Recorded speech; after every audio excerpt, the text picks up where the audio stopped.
So there is a truth regarding the human condition. The human condition is slavery.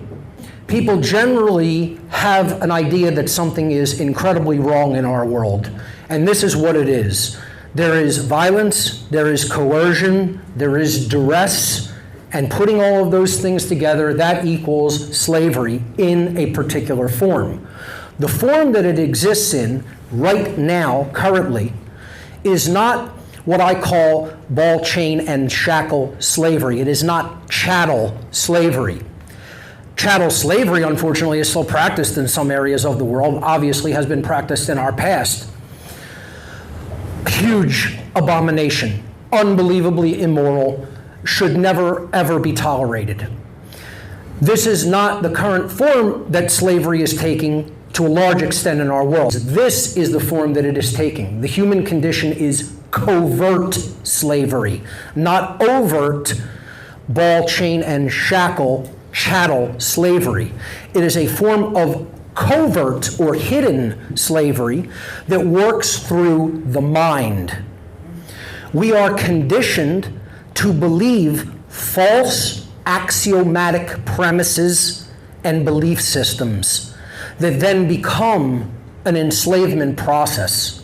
And that is where we find ourselves right now, in a prison of the mind, which is the worst form of slavery in many ways because it is the most difficult to see and it is the most difficult to conquer.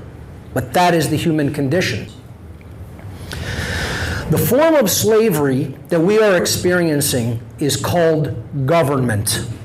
Government is a covert form of slavery built upon a false axiom. An axiom is a fundamental belief system that is held very, very, very deeply in the mind. It is rooted. It has deep roots in the mind. It has deep roots in the emotions and in the psyche of people who believe in this belief system. The belief system or axiomatic premise that all forms of government throughout all of human history is based upon is the belief in authority. Government is authority. It is not suggestion.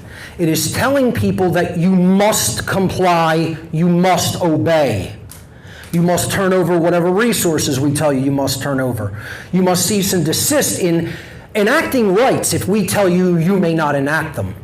And we saw this all through the COVID nonsense, that we all just went through.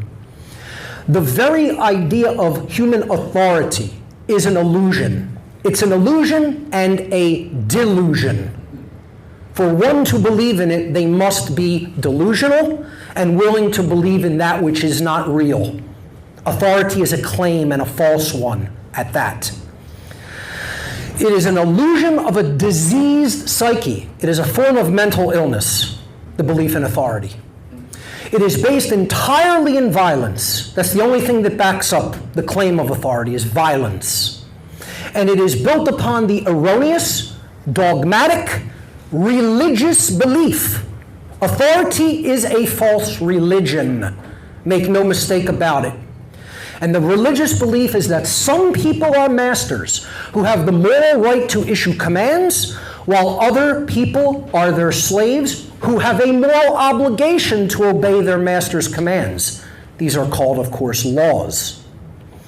The concept of authority is actually the most dangerous religion that has ever existed upon the face of the earth. And it has temples, rituals, symbols, just like any other cultural religion.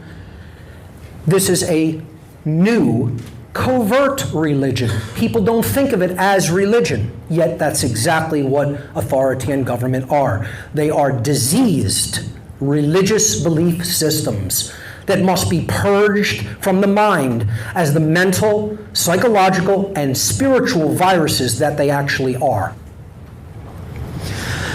My question, see, we could analyze this in a myriad of different forms, right? We could look at taxation, the confiscation by force, by duress, of the fruit of the labor of another. And people have analyzed that. Well, what percentage of it is not slavery? If 100% confiscation of human labor is slavery, can we reduce it to 95 and it no longer be slavery? Can we reduce it to 50% and it's not slavery anymore magically? No, only 0 would not be slavery anymore. Okay? We can analyze it from a perspective of, prohibition against substances you can put in your body. Well, if you don't have bodily autonomy to put into it what you wish or to not have put into it what you don't want in it, then your body belongs to another. This should be simple common sense. Unfortunately, most people don't see it that way. And those who don't are incorrect. We can look at licensure and a host of other things. But common sense really dictates that we only ask one true question.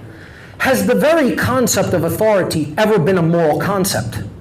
Has it ever been actually backed or based in morality? Okay? So this is the old variant of authority. Okay? You have a hierarchical and compartmentalized structure with a king at the top.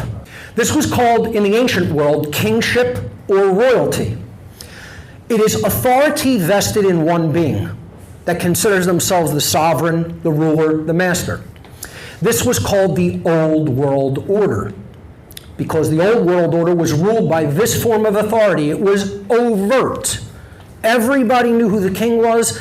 Everybody knew that if you crossed the king's demands or laws or wishes, the henchmen of the king came after you and killed you, or did brutal violence unto you. So this is the Old World Order. Eventually, people tired of living under kings and queens and experiencing their violence directly and overtly.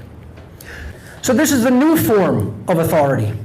It's the same structure, except at the top, instead of one being, there's an oligarchical few. So nothing has changed. The only thing that is different is that the quote-unquote authority has been divested into a few beings instead of vested in one. Next build. This is called government, of course. This is authority vested in few, or an oligarchy, a few rulers. This is the New World Order. But you see, the new religion is exactly the same as the old religion. Nothing has changed except the name, and it has been euphemized to appear as something different when in fact it is the same form of violence. This has never been moral. This has always been based in violence, coercion, and duress, and has always been an immoral structure to believe in, to participate in, to enact. Anybody that has taken part in that structure willfully is an immoral being. They are a bad person. It doesn't matter whether they're participating in overt slavery and control or covert slavery and control. You cannot be moral while believing in that system. It is an impossibility in nature, regardless of what one thinks in their own mind or how they justify those belief systems. You can call that system whatever you want, but I call it what it really is, and I don't sugarcoat it. It's slavery. It's always been slavery. It's slavery now. It will always continue to be slavery regardless of what anyone thinks of it. If they don't recognize it as slavery, they are wrong. That is the eternal truth of the matter.